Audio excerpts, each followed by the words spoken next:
Princess Diana, the life, dreams, and legacy of the people's princess. Princess Diana was one of the most famous women of the 20th century.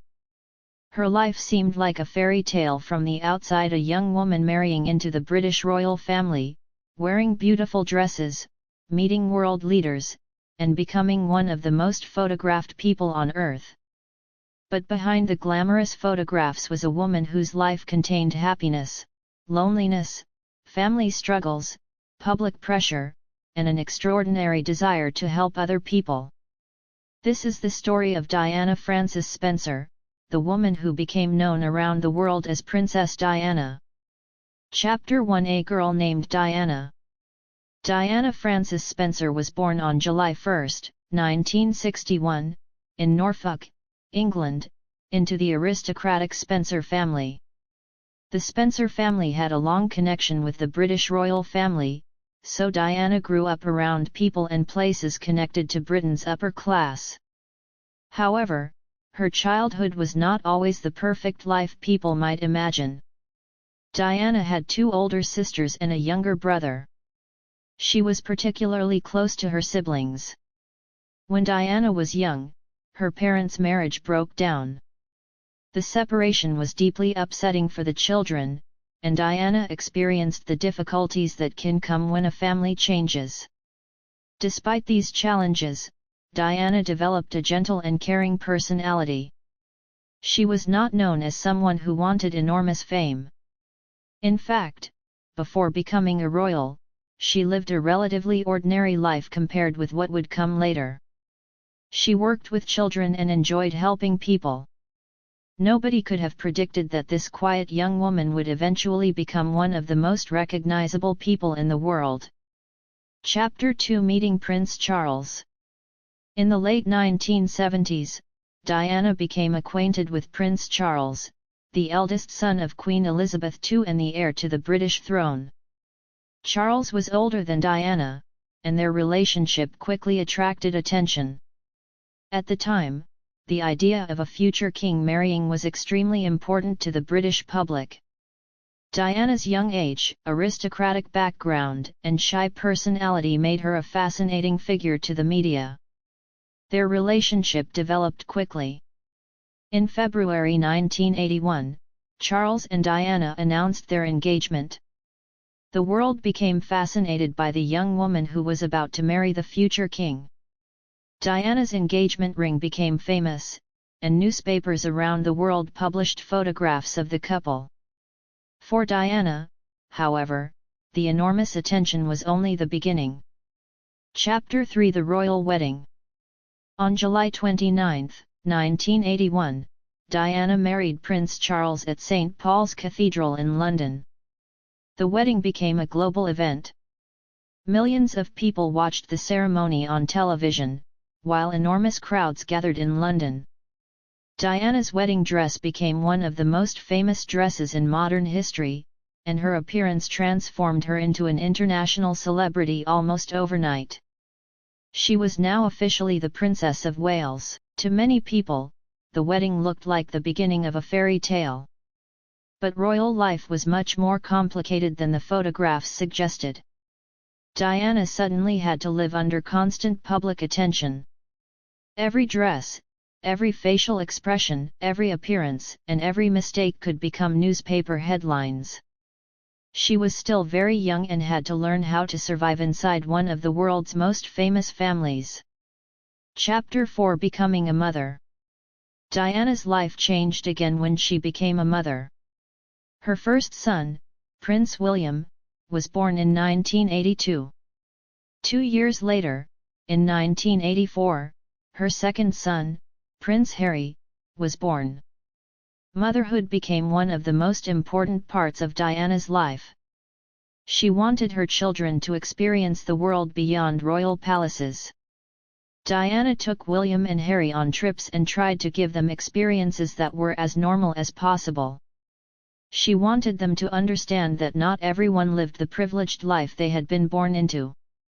Her relationship with her sons became one of the strongest and most meaningful parts of her life.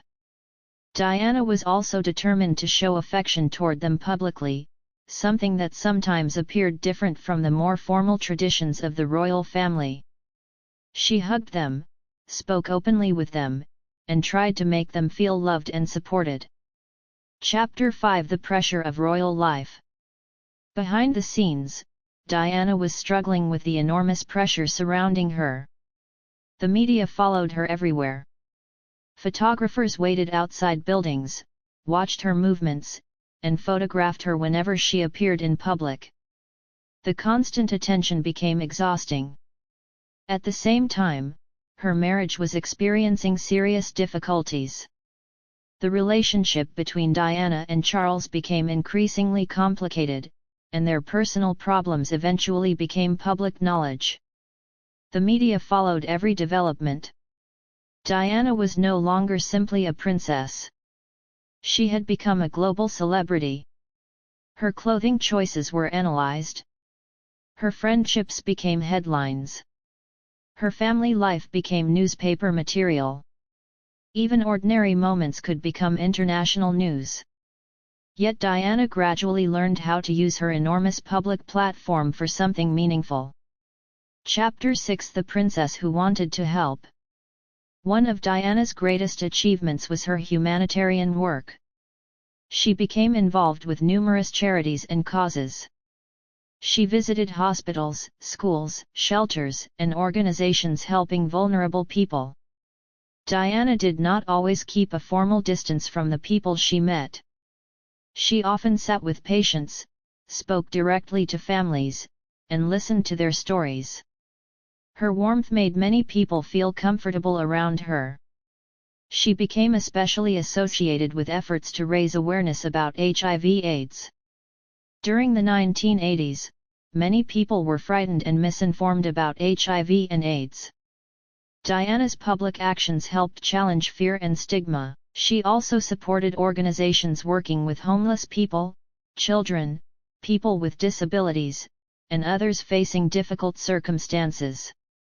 Her charitable work became one of the defining parts of her public identity. Chapter 7: Diana and the Media. Diana had a complicated relationship with the press. The media made her famous, but their constant attention also placed enormous pressure on her. Photographers followed her movements, and newspapers published stories about almost every part of her life. Sometimes Diana used the media attention to bring attention to charitable causes. Other times, she desperately wanted privacy. Her popularity was extraordinary. People around the world were fascinated by her personality, clothing, friendships, and family. She became known as the People's Princess because of the way she connected with ordinary people. Unlike the distant image many people associated with royalty, Diana often appeared approachable and emotionally open. That quality helped her become loved by millions. Chapter 8: The End of the Marriage. By the early 1990s, the problems in Diana and Charles's marriage had become impossible to hide. The couple eventually separated. Their separation received enormous international attention. In 1996, their divorce was finalized. Diana was no longer the wife of the future king, but she remained the Princess of Wales. More importantly, she continued her humanitarian work. She began creating an identity that was increasingly independent from the royal family. Diana traveled internationally, met political leaders, visited charitable organizations, and continued using her fame to support causes she believed were important. Chapter 9: A New Chapter. After her divorce, Diana entered a new phase of life. She remained highly famous, but she wanted greater independence. She continued supporting charities and became involved with humanitarian campaigns. One of the most significant causes she supported was the campaign against landmines. In 1997, Diana visited areas affected by landmines in Angola.